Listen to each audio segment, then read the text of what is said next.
走進一個從來沒去過的地方，見到一個素未謀面的人，聽到一句剛剛才被說出口的話，忽然之間，一股說不清也道不明的熟悉感猛地襲上你的心頭。你仿佛確定眼前這一幕，這個場景，這段對話，甚至對方接下來要說的下一句話，你早就經歷過了。可是理智又告訴你，這絕不可能，你這輩子從來沒有到過這裡。那種感覺很奇妙，就好像有人偷偷把一段舊錄影剪進了你此刻正在直播的人生。科學家給這種現象取了一個法文名字，翻譯過來叫做既視感，而我們華人有一個更美的說法，叫做似曾相識。研究顯示，這並不是什麼罕見的靈異體驗，大約有2/3的成年人一生當中至少都經歷過一次。今天我們不談鬼神，也不談玄學，我們要順着这種奇妙的熟悉感，一路走进一個古老的超乎你想象，卻又前衛得讓現代物理學家都為之震撼的答案，那就是過去、未來、現在其實是同時存在的。你沒有聽錯，這不是科幻電影的台詞，而是1000多年前中國佛教華嚴宗的祖師大德就已經參透的宇宙真相。而更讓人起雞皮疙瘩的是，1000多年之後，那位被稱為整個世紀大腦的愛因斯坦，竟然用完全不同的語言說出了幾乎一模一樣的話。這一集我們就要把佛陀的智慧和最頂尖的科學放在同一張桌子上，看看他們如何在時間這個終極謎題上隔着1000年握手言歡。準備好了嗎？請你先深深吸一口氣，因為接下來的每一句話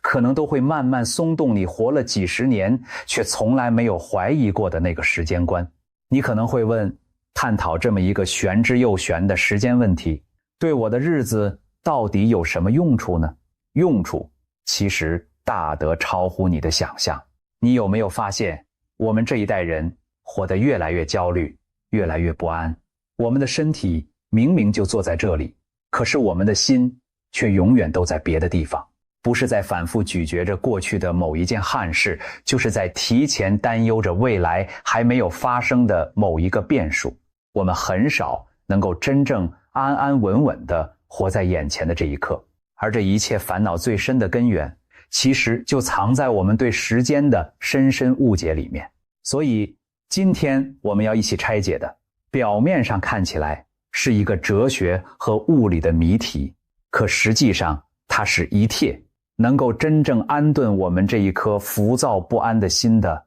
古老的良方。請你耐心地跟着我一路走到最後，因為在終點那裡等着你的將不只是知識上的震撼，更是一份你可能已經尋覓了很久很久的內心的踏實與平靜。我們先從最平常的常識說起，在絕大多數人的心裡，時間是什麼樣子的？它像一條河，從遙遠的過去流向此刻的現在，再奔向未知的未来。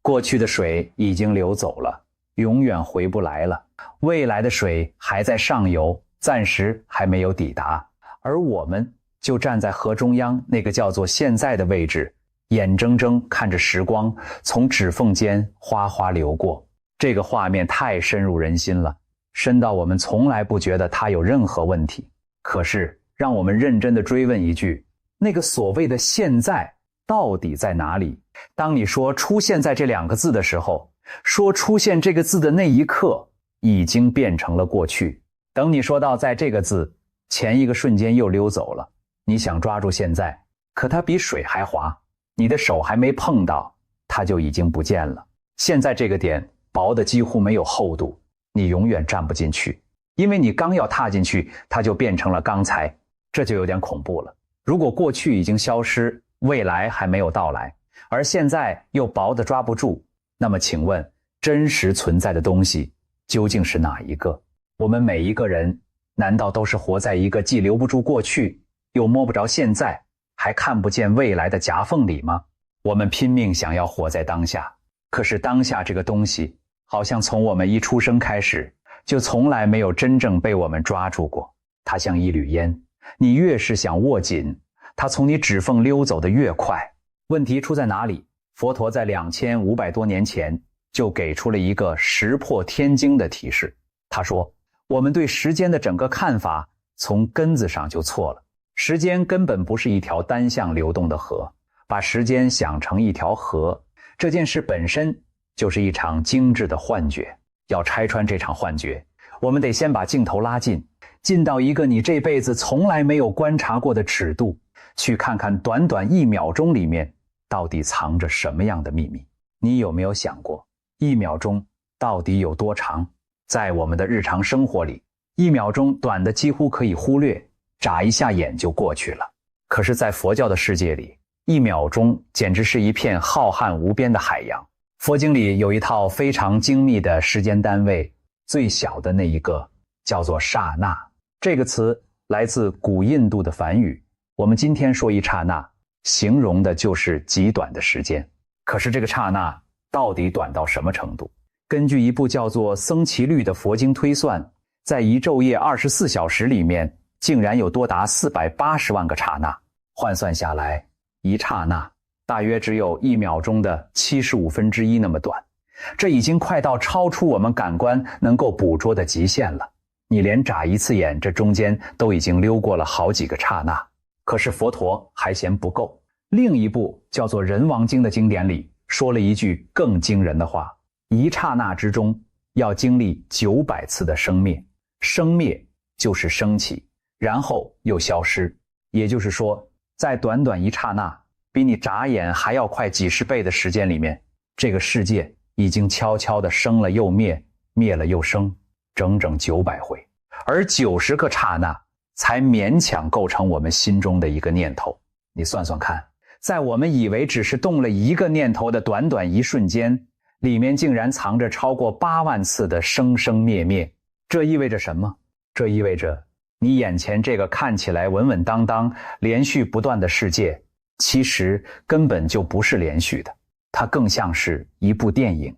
我們都知道，電影銀幕上那些流暢的動作，其實是由一張一張靜止的畫面飛快的連續播放，才騙過了我們的眼睛。銀幕上根本沒有真正在動的人，只有一格一格靜止的照片在快速的閃現。佛陀告訴我們，整個宇宙，包括你這個人在內，也是這樣一格一格的在閃現。這一剎那的你和下一剎那的你，根本就是2個不同的畫面。前一個你已經升起，然後又滅去了，此刻的你是一個全新升起的你。我們所感覺到的那個從小到大一路連續下來的自己，其實是無數個剎那生滅的畫面，被我們的心串成了一條看似連貫的線。這就是佛教講的無常。無常2個字聽起來好像有點消極，好像在說世事變幻，可是它真正的意思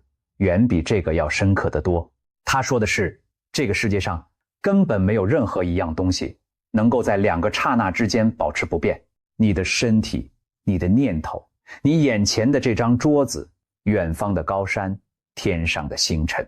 全都在以我們無法想象的速度剎那剎那地生滅着。你以為的固定，你以為的持久，你以为的永恆，全都是一種錯覺，是無數個瞬間的生滅，太快太快，快到讓我們產生了一種穩定不變的幻想。你現在就可以做一個小小的實驗，抬起頭來，看看你眼前的任何一樣東西，一面牆，一張桌子，或者就看看你自己的一隻手，它看起來是不是穩穩當當，實實在在，完全靜止不動的？可是佛陀會告訴你，你看到的这一份穩定，其實是一個徹頭徹尾的假象。在你凝視着它的這短短1秒鐘裡，它已經生滅了幾十個剎那，而每一個剎那裡面又生滅了900次。也就是說，你眼前的這一隻手，在你看着它的這一瞬間，其實已經死去，然後又重生了成千上萬次。你根本不可能看到同一只手2次。你以為的那一個一直都在的世界，其實每一個剎那都是一個嶄新的世界，只是它更換得太快太快了，快到讓你完全察覺不到中間的接縫，於是你就理所當然地以為它從來都沒有變過。這就是我們每一個人時時刻刻都活在其中，卻從來不曾看穿的最大的一場魔術。有意思的是，如今科学也走到了類似的地方。现代物理的世界里，时间可以被切得极细极細，細到飛秒的尺度，也就是1秒鐘的千萬億分之一。當科學家用最尖端的雷射去觀察物質最微觀的運動時，他們看到的也是一個不斷變化、永不停歇的動態世界。佛教的一剎那跟飛秒比起來，其實還算是相當長的一段時間。這說明什麼？說明那些2000多年前的古人，在完全沒有任何精密儀器的情況下，僅僅憑着向內觀照的禪定功夫，就已經隱隱約約地指向了一個真相，那就是時間和存在。在最深處，是一顆一顆的，是一格一格的，是不斷生滅的。好，現在你回頭再看那條時間的河，是不是開始晃動了？如果連你自己都是每一剎那都在生滅，每一剎那都是全新的，那麼哪裡還有一個固定不變的你，站在河中央看着時間流走呢？根本沒有。流走的不是時間，是那一格一格生滅的萬物。而真正燒腦的問題來了，這些一格一格的畫面，到底是像膠卷一樣，早就全部拍好，全部存好，只是被我們依照順序一格一格播放出來，還是說，它們真的是一格一格剛剛才誕生的？換句話說，未來是早就拍好在那裡等着我們，還是根本還不存在？這個問題就要交給華嚴宗來回答了。而他給出的答案會徹底顛覆你對過去和未來的想象。在中國佛教的所有宗派裡面，如果要選一個把宇宙觀講得最恢宏、最燒腦、最像高維度科幻片的，那非華嚴宗莫屬。華嚴宗所依據的是一部叫做《華嚴經》的大經，而把它發揚光大、真正立宗的是唐朝的一位大師法藏。關於這位法藏大師，有一個非常有名的故事。當時的皇帝是中國歷史上唯一的女皇帝武則天。武則天很想弄懂《華嚴經》裡面那個一即一切、一切即一的深奧道理，可是聽來聽去總是似懂非懂。於是法藏大師想了一個絕妙的辦法，他找來一個房間，在房間的四面八方，包括天花板和地板，全部都裝上巨大的鏡子，然後在房间的正中央點上一支蠟燭，再擺上一尊佛像。你可以在腦海裡想象那個畫面嗎？當那支蠟燭一點亮，四面八方的鏡子開始互相映照，這面鏡子裡有那面鏡子的影像，那面鏡子裡又有這面鏡子的影像，一尊佛像瞬間變成了無窮無盡、重重疊疊的佛像。每一面鏡子裡都完整地含着其他所有鏡子的全部內容，而那些內容裡面又含着全部的内容，一層套着一層，一重映着一重，永遠沒有盡頭。武則天看得目瞪口呆，當下就明白了，原來一真的可以含着一切，而一切也真的可以收進一。這個鏡子的世界，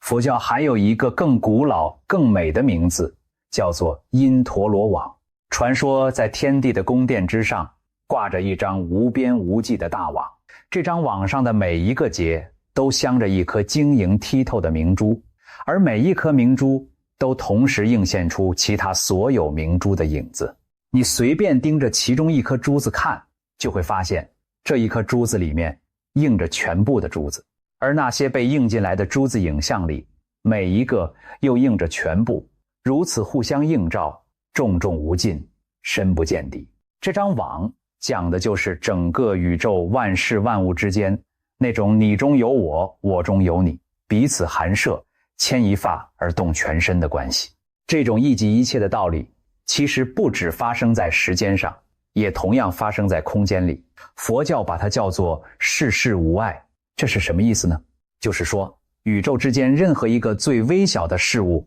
它的裡面都含着整個宇宙的全部。华严经裡有一句非常著名的话，于一毛端，現寶王剎。意思是說，在一根毫毛的尖端上，就能夠顯現出無數莊嚴宏偉的佛國世界。這聽起來簡直是天方夜譚，可是你回頭想想，那顆因陀羅網上的明珠，一顆小小的珠子裡面，不就映着全部的珠子嗎？一小滴海水裡面含着整片大海的味道，一粒小小的種子裡面藏着一整棵參天大樹的全部訊息。原來在最深的層次，大和小，一和多，這些看起來壁壘分明的界限，也統統都是可以互相含攝、彼此圓融的。這就是華嚴宗為我們打開的那一個重重無盡、圓融無礙的不可思議的世界。好，鋪墊到這裡，全片最核心的重點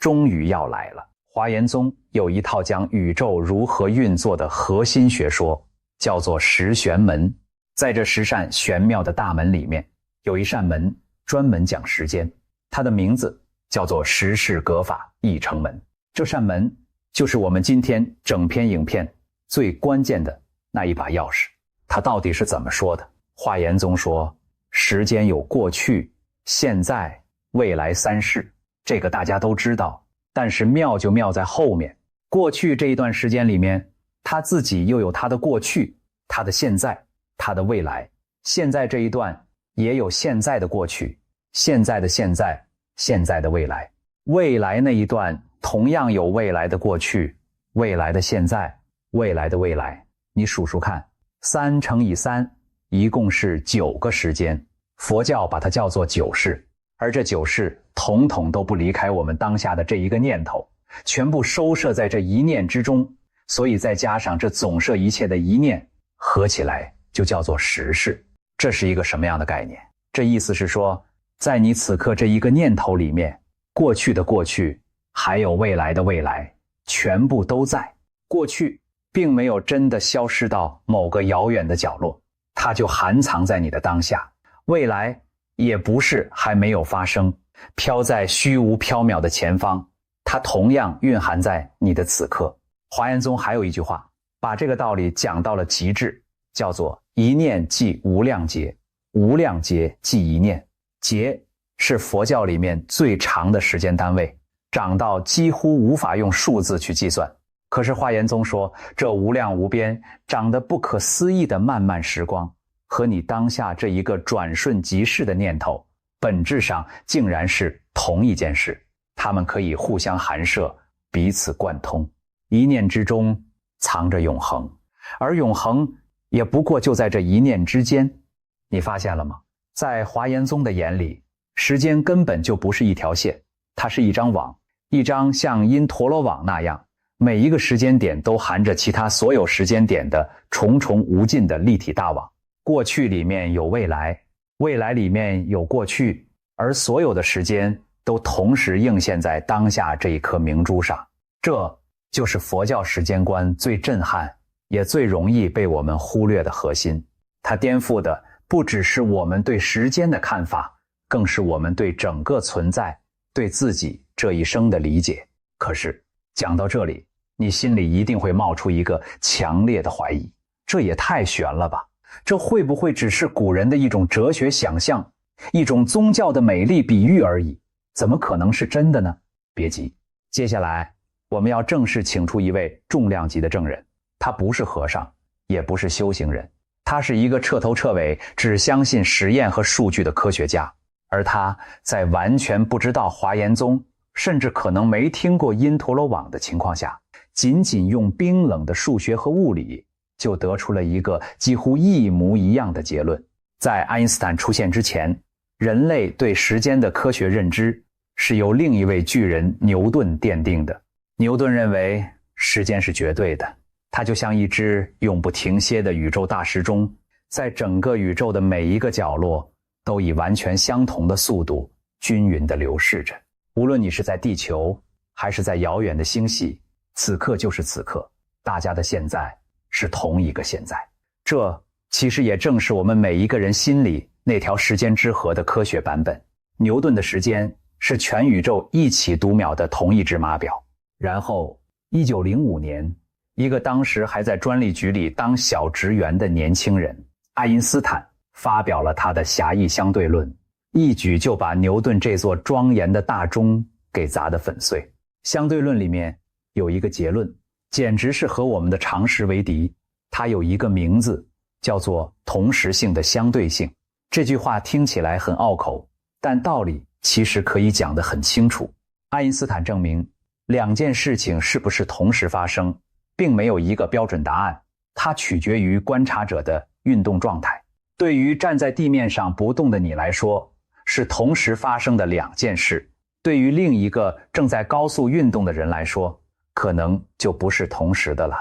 而是有先有後，有前有後。你細細品味一下這句話的分量，它的意思是說，在這個宇宙裡，根本不存在一個全宇宙都公認的統一的現在。你的現在和一個正在遙遠的地方高速移動的人的現在，很可能是不一樣的兩回事。而更驚人、更讓人脊背發涼的推論是，在某些情況下，對你來說還屬於未來，還沒有發生的事情，對另一個運動狀態不同的觀察者來說，可能已經是他的現在，甚至已经变成了他的過去了。為了讓你更有感覺，我們來打一個物理學家很喜歡舉的比方。假設在一條馬路上有兩個人擦肩而過，一個往東走，一個往西走，两個人走路的速度都慢得不能再慢。你會覺得這兩個人的現在難道還能有什麼差別嗎？可是根據相對論精確的計算，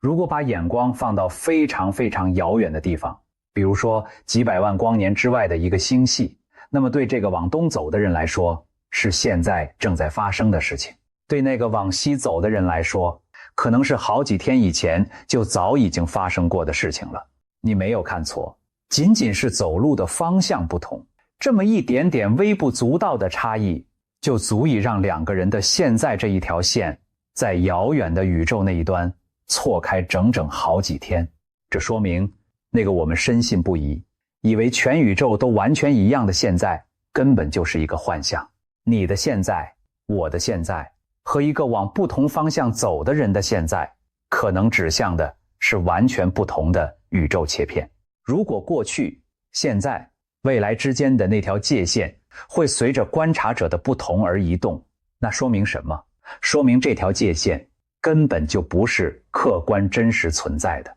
它只是我們人類站在自己這個特定的位置和狀態上，替宇宙硬生生畫上去的一道線而已。於是物理學家們順着相对論一路推導下去，得出了一個令人震撼的宇宙圖像。它有一個名字，叫做塊狀宇宙。這個理論說，既然時間和空間其實是綁在一起不可分割的四维時空，那麼整個宇宙從最開始的那一刻到最終結的那一刻，所有的過去、現在、未來，其實是像一個完整的凝固的四維大塊，同時存在在那裡的。哥倫比亞大學一位非常有名的物理學家曾經打過一個絕妙的比方，他說，你把整個宇宙想象成一整條大麵包，而我們所經歷的每一個時間點，每一個現在，就像是這條大麵包上被切下來的一片一片的切片。对我們來說，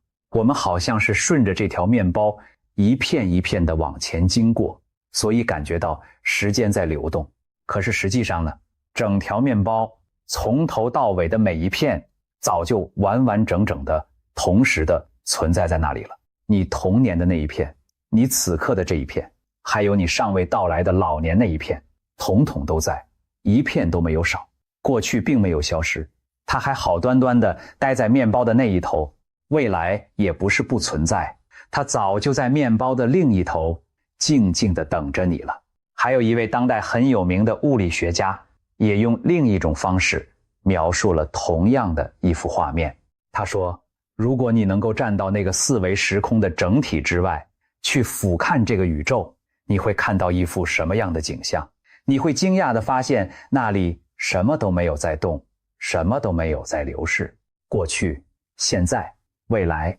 全部都靜靜地、凝固地攤在那裡。我們之所以會感覺到時間在流動，感覺到萬物在不停地變化，只是因為我們被困在了這個四維大塊的內部，我們的意識只能像放電影一樣，一格一格的去讀取眼前的這一片切片，然後把已經讀過的當成了記憶中的過去，把還沒讀到的當成了未知的未來。所以說到底，真正在流動的從來就不是時間，而是我們這一顆只能一格一格去感知的心。這已經夠震撼了，可是最讓人起雞皮疙瘩的還在後面。愛因斯坦本人在他一位相交多年的摯友過世的時候，寫了一封信給那位朋友的家人。信裡有一句話，後來变得無比有名。他說，像我們這樣真正相信物理學的人都知道，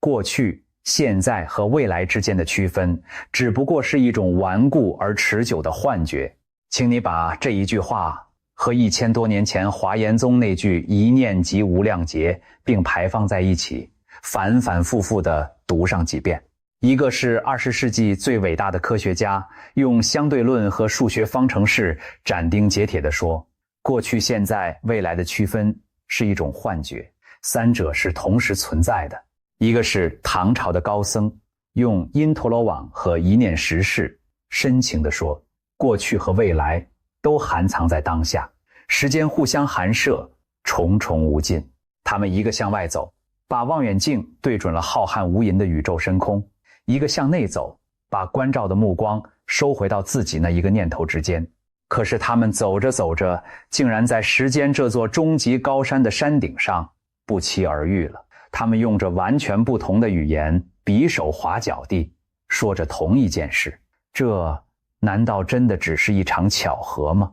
說到這裡，我們終於可以回過頭來看看影片一開始的那個問題了。那種讓無數人困惑的似曾相識，那種明明是第一次來卻感到無比熟悉的體驗，到底是什麼？從科學的角度，目前已經有好幾種嚴謹的解釋。有的科学家認為，這和我們大腦的顳葉有關。顳葉是負責記憶的區域，在某一瞬間，它出現了小小的放電異常，把眼前這個全新的畫面錯誤的標記成了記憶裡的舊畫面。也有人認為，這是因為我們大腦左右兩邊處理訊息的速度出現了極其微小的不同步，同一個畫面被大腦接收了2次，於是後到的那一次就被誤認成了很久以前的記憶。還有一種說法認為，我們平時見過卻早已徹底遺忘的畫面實在太多了，可能是一部看過就忘的電影，一張隨手劃過的照片，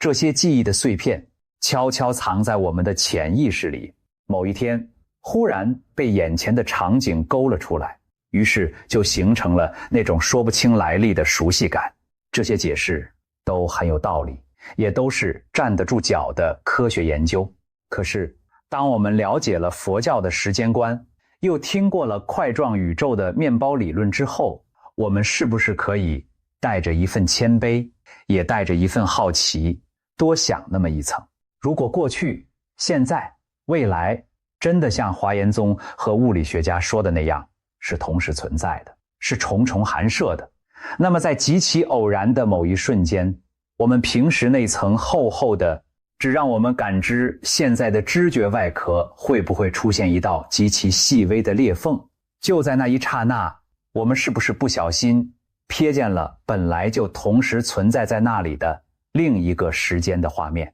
那種強烈到讓你心頭一顫的熟悉感，會不會正是因為那一幕它本來就在，只是我們平時看不見它而已？我們不必急着下任何結論，這一集不是要你去相信什麼神通或者預知，而是想邀請你透過似曾相識這一扇小小的窗戶，去親自感受一下時間這件事，遠比我們平時以為的要神秘得多，也要深邃得多。也許我們每一個人都曾經在某個不經意的瞬間悄悄摸到過時間真相的一角，只是我們把它當成了一種奇怪的錯覺，然後匆匆忙忙的就把它放過去了。其實要親身體驗一下時間的這種不可思議，你根本不需要什麼太空船，也不需要什麼精密的儀器，因為有一個地方，我們每一個人每一天晚上都會去，那個地方就是夢。你有沒有仔細想過，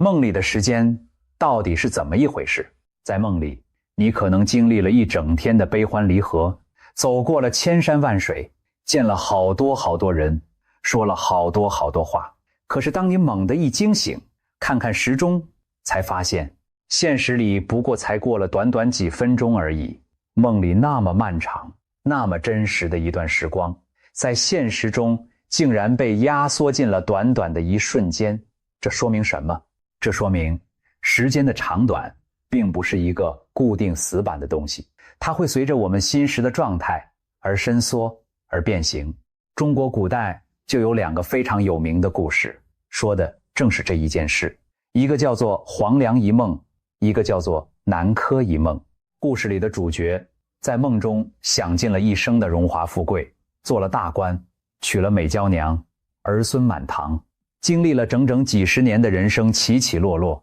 可是等到他一覺醒來，卻發現身邊那一鍋才剛剛煮上的小米飯都還沒有熟。短短煮一鍋飯的功夫，他在夢裡卻已經活過了漫長的一生。古人講這2個故事可不是隨便說着玩的，他們是在用一種我們每個人都親身有過的體驗，向我們揭示一個極深的道理。你想想看，在夢裡那幾十年的光陰，對夢中的你來說是千真萬確，一分一秒都真實無比的。你在夢裡也會哭，也會笑，也會為了種種的得失而牽肠掛肚。可是一旦醒來，你才恍然發現，那漫長的時間，那所有的悲歡喜樂，統統都是虛幻的，都是心變現出來的。那麼佛陀就要問我們一句了，你現在正在經歷的這一個你以為千真萬確的人生，這短短幾十年的光陰，會不會也只是另外一場你還沒有醒過來的更大的夢呢？《金剛經》裡面最後那一句流傳千古的話，一切有為法，如夢幻泡影，說的正是這個道理。我們所執着的這一切，時間也好，得失也好，或許都像夢裡的東西一樣，看起來無比真實，本質上卻虛幻不實，怎麼抓也抓不住。好，講到這裡，一定有一個非常尖銳的問題，已經在你的心裡憋了很久了。你可能會想，等一下，如果過去、現在、未來全都同时存在，如果一切都像那條麵包一樣，早就切好擺在那裡了，那不就等於說我們的命運全都是注定好的嗎？那我還努力個什麼勁？我做好事還有什麼意義？反正未來已經在那裡了，我再怎麼掙扎都改變不了，對吧？這是一個極好的問題，而佛教對這個問題的回答，恰恰藏着它最深也最寶貴的智慧，那就是因果業力。首先我們必須明白一件事，佛教講一切同時含攝，講的絕對不是宿命論，恰恰相反，佛教是所有思想裡面最強調因果，最強調當下這一念力量的。這中間的關鍵在於，時間雖然重重含攝，彼此貫通，但這一張大網並不是一塊死的凝固的鐵板，它更像是一張活的，每一個節點都在互相牽動、互相影響的生命之網。我們每一個起心動念，每一句言語，每一個行為，佛教把它叫做業。這些業並不會憑空消失，它們會像一顆一顆的種子，被收藏在我們最深層的心識裡面。佛教給這個最深的心識取了一個專門的名字，叫做阿賴耶識。你可以把它理解成一個永不刪除、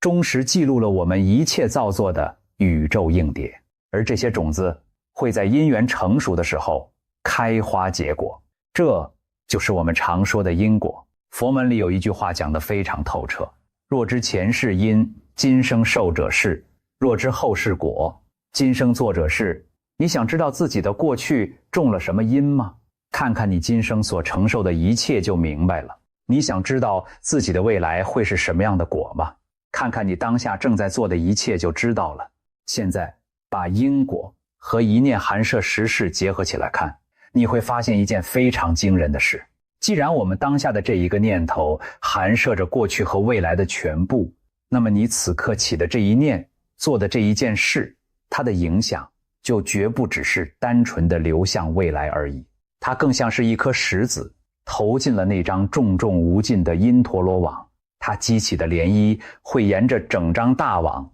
向着所有的方向一圈一圈地蕩漾開去。你當下的一個善念會改變的，不只是你的未來，甚至會回過頭來重新點亮你對整個過去的理解和意義。天台宗有一句話和華嚴宗遙相呼應，叫做一念三千。意思是說，我們當下的每一個念頭裡面都圓圓滿滿地含聚着3000大千世界的一切，地獄也在這一念，佛也在這一念，你的沉淪墮落和你的清淨解脫全都繫在你當下這一個念頭的抉擇之上。你看，這哪裡是什麼宿命呢？這分明是把整個宇宙的力量全部都交到了你當下這一念的手裡。你可能還是会覺得這裡好像藏着一個矛盾。物理學說一切早就存在了，像麵包一樣定好了，這聽起來很像是命中注定。可是佛教又說，當下這一念有改變一切的力量，這聽起來又非常自由。這兩者到底該怎麼統一起來呢？其實這個看似矛盾的地方，恰恰是最精妙的地方。關鍵在於那個含攝了一切的當下，它本身就同時包含了過去的因和未來的果。當你在当下起了一個全新的念頭，你並不是在對抗一個已經寫死的劇本，因為你這一個新的念頭，它本來就是這整張大網活生生的一部分。是命定還是自由，這個問題本身是站在時間之河的裡面問出來的。而一旦你跳出了那一條河，站到那個含攝一切的高度上，你會發現所謂的定與不定，其實只是同一件事的兩個面向而已。你當下的每一個抉擇，既是早已含藏在整體之中的，又是由你此刻親手做出來的。這就是為什麼佛教既講因果不虛，又講當下即是。它從來就不是要我們消極的認命，而是要我們清醒的、有力量的去活好眼前的每一個念头。所以佛教的时間觀最後導向的絕不是消極的認命和躺平，而是一種前所未有的責任和一種深沉的莊嚴。正因為過去和未來都含藏在當下，所以當下這一念就成了整個宇宙中唯一真正重要的地方。你無法回到过去去修改任何一件已經發生的事，你也無法飛到未來去提前把握任何一樣還沒到來的東西。你能夠着力的，你唯一能夠改變一切的那個支點，就在此時、此刻、此地，你當下的這一個念頭。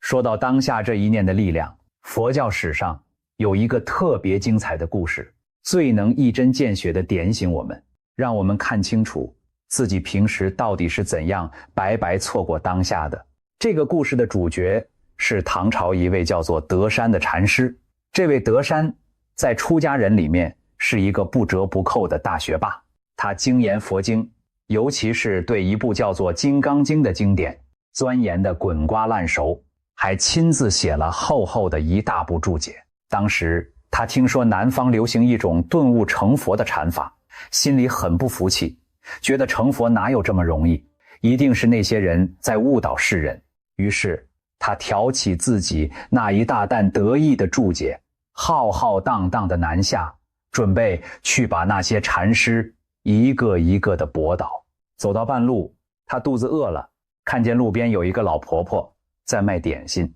就想買幾塊餅來充飢。老婆婆看他挑着一大擔沉甸甸的書，好奇地問：師父，你這擔子裡挑的是什麼呀？德山很得意地回答：這是我為《金剛經》寫的注解。老婆婆點了點頭，說：那我正好有一個問題想請教您，如果您答得出來，這點心我就免費供養；如果您答不出來，那就對不起，請您到別處去買吧。德山心想，一個賣餅的鄉下老太婆能問出什麼高深的問題來，便一口就答應了。結果老婆婆問出了一句讓這位飽讀詩書經論的大師當場啞口無言的話。他說，《金剛經》裡面講，過去心不可得，現在心不可得，未來心不可得。那我請問師父，您現在要吃點心，這個要吃的心到底是要點哪一個心呢？德山一下子就懵住了，一個字也答不上來。他寫了那麼厚的一部注解，卻被這一問問得通身，冷汗直冒，那副狂妄自滿的樣子瞬間就被打得粉碎。後來他一把火燒掉了自己那部辛辛苦苦寫成的注解，感嘆說，就算有再多的学問文章，也不過就像太空中的一根毫毛，扔進浩瀚無邊的宇宙，微不足道。也正是從這一天起，他才真正的踏進了禪門。這個故事妙就妙在老婆婆那石破天驚的一問：過去心不可得，現在心不可得，未來心不可得。這三句話正是我們今天整篇影片最完美的一個收束。你仔細想想看，過去的心早就已經過去了，你根本抓不住；未来的心還沒有升起，你同樣抓不住。那現在的心呢？我們前面已經反复講過了，現在薄得沒有厚度，它剎那剎那都在生滅，你剛想去抓它，它就已經變成了過去3個時間裡面的心，你竟然一個都抓不住。那老婆婆到底想點醒德山什麼？她想說的是，我們這些凡夫俗子這一輩子都活得好辛苦，好可憐，我們的這顆心總是拴在一個早已经消失的過去，反反复复地咀嚼着那些懊悔、不甘和遺憾，要不然就是飄在一個還沒有到來的未來，被種種的焦慮、擔憂和恐懼折磨得寢食難安。我們幾乎從來不曾真正安安穩穩地待在那個唯一真實的當下。我們每天忙忙碌碌，看起來很認真地活着，可是那一顆心卻像一個無家可歸的流浪漢，在過去和未來之間沒命地跑來跑去，就是不肯在此刻停下来，好好地歇一歇。於是我們終於走到了這一集最落地也最有用的地方。活在當下這4個字，你一定已經聽過無數遍了，它幾乎变成了一句被說爛了的口頭禪，印在杯子上，寫在牆上，掛在每個人的嘴邊。可是當你走過了前面這一整趟旅程，從剎那生滅到華嚴實事，到愛因斯坦的麵包，再到3心不可得，你現在再回頭來看活在當下这4個字，它的分量是不是已經完全不一樣了？我們現在可以把話說得很清楚了，人生的2種最大的痛苦，一種叫做焦慮，另一種叫做後悔。而這2種看似不同的痛苦，說到底其實是同一件事，那就是我們的心離開了當下。焦慮到底是什麼？焦慮就是你活在了一個還不存在的未來裡面，你為那些可能會發生，其實絕大多數根本就不會發生的事情，提前受苦，提前流淚，提前把心懸到了嗓子眼。可是那個讓你害怕的未來，此時此刻它並不存在，它只是你自己的心描繪出來的一幅畫而已。你是在為了一幅畫折磨真實的自己。那後悔又是什麼？後悔就是你活在了一個已經消失的過去裡面，你反反复复地回放那些做錯的、來不及的、失去的片段，一遍又一遍地責備自己，鞭打自己。可是那個過去，此時此刻它也已經不存在了，它同樣只是你心裡的一段舊錄影而已。你是在為了一段錄影懲罰當下的自己，你看得出來嗎？焦慮和後悔就像是2個技藝高超的小偷，一個站在未來，一個站在過去，他們一唱一和，聯手把我們從那個唯一真實的当下硬生生地綁架走了。我們以為自己時時刻刻都活着，可是其實我们一天當中的大部分時間都活在了2個根本不存在的幻影裡面。我們的身體在這裡，可是我們的心早就跑到別的地方去了。而佛教的這一整套時間觀講到最後，說到底就是要把我們從這一場漫長的綁架裡面解救出來。當你真正的在骨子裡明白了過去心不可得，未來心不可得，明白了过去和未来都只不過是心的建構，明白了真正的存在，那個含攝着一切的一念，就在此時，就在此刻，那麼焦慮和後悔對你的那種鉗制就會不知不覺地慢慢鬆開。你會豁然發現，原來當下並不是過去和未來之間那一個薄薄的稍縱即逝的夾縫，恰恰相反，當下才是那個最寬廣、最深厚、含攝了全部時間的地方。那個華嚴宗所說的能夠含納無量劫的一念，那個物理學家所說的整條大麵包同時存在的永恆，它真正的入口其實就在你此刻的這一次呼吸裡面。其實活在當下這一件事，我們並不是天生就不會。你去看看一個2、3歲的小孩子，他在玩一個玩具的時候，那一份專注，那一份全然的投入，全世界仿佛都只剩下了他和那一個玩具。他不會一邊玩一邊擔心明天的事，也不會一邊玩一邊懊悔昨天摔的那一跤。你再去看看一只趴在陽光底下打盹的貓，它也完完全全的就活在那一片溫暖的陽光裡。安住在當下的能力是我們与生俱來的本能，只是在我們慢慢長大的這個過程中，被越來越多的思慮、計算和擔憂一層一層的給埋沒掉了。所以修行某種程度上其實是一趟返璞歸真的旅程，是要我們重新找回那一份小時候本來就有的安住在当下的能力。你这一生也一定有過那樣的時刻，也許是靜靜看着一場壯麗的日落，也許是聽着一首讓你完全沉浸進去的音樂，也許是牽着愛人的手走在一條安靜的小路上。在那樣的時刻，你的腦子裡忽然一個雜念都沒有了，過去和未來都暫時消失了，你整個人就完完整整的融化在了那一個當下裡。你有沒有發現，恰恰就是在那樣的時刻，你感受到了一種說不出來的寧靜和幸福。那並不是因為那件事情本身有多麼特別，而是因為在那一刻，你那一顆四處奔忙的心終於難得的回家了。這也正是為什麼幾乎所有的修行法門，禪宗也好，其他的法門也好，走到最後都會不約而同的回到一個最簡單卻也最深奧的方法上，那就是回到你的呼吸，回到你當下正在做的這一件事情上。掃地的時候就好好的掃地，感受掃帚劃過地面的每一下；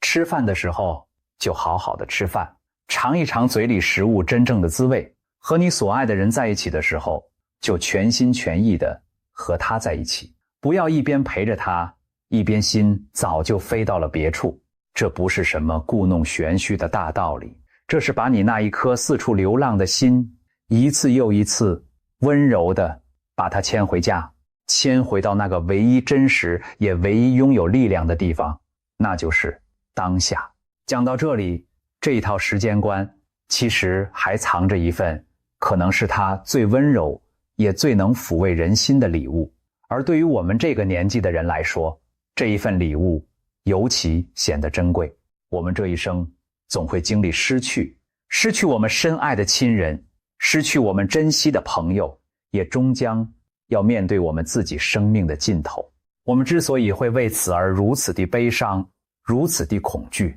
正是因為我們深深地相信着那一條單向流動的時間之河。我們以為一個人走了，就是永永遠遠的從這個世界上被抹去了，消失了，再也不會回來了。我們以為過去那些美好的時光一旦流走，就徹底的灰飛煙滅，一去不返了。可是如果華嚴宗是對的，如果愛因斯坦也是對的，如果過去真的沒有消失，而是像那條大麵包上的每一片永永遠遠的同時存在在那裡，那麼這一切是不是就有了完全不同的意義？你和你所愛的人一起度過的那些溫暖的時光，那些歡聲笑語並沒有真的消失，他們就好端端地含藏在時間那一張重重無盡的大網裡面，含藏在你當下的這一念之中，永遠都在。那一個你以為已經永遠離開了你的人，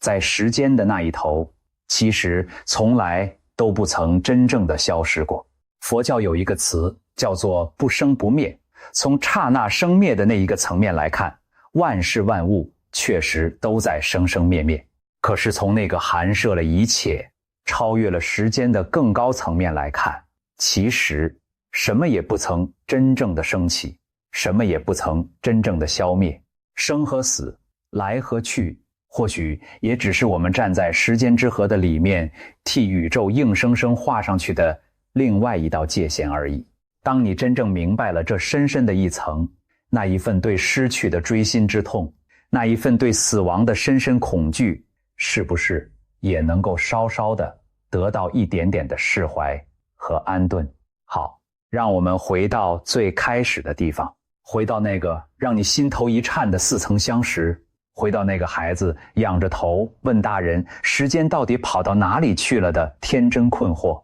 回到菩提樹下那位洞察了时间全部真相的觉者，也回到黑板前那位写下相对論方程式的白髮智者。走了這麼一大圈，我們慢慢的看清了一件事。我們一直以為自己是時間長河裡的一個過客，被一股看不見的力量從出生的那一頭身不由己的一路推向死亡的那一頭。我們害怕失去過去，我們憂慮還沒到來的未來，我們拼了命的想要抓住那個根本抓不住的現在。可是無論是1000多年前華嚴宗的祖師大德，還是100多年前的愛因斯坦，都在用他們各自的方式，隔着漫長的時空，輕輕地拍着我們的肩膀，對我們說，別怕，時間並不是你以為的那個樣子，過去並沒有真的離你而去，它含藏在你的當下，未來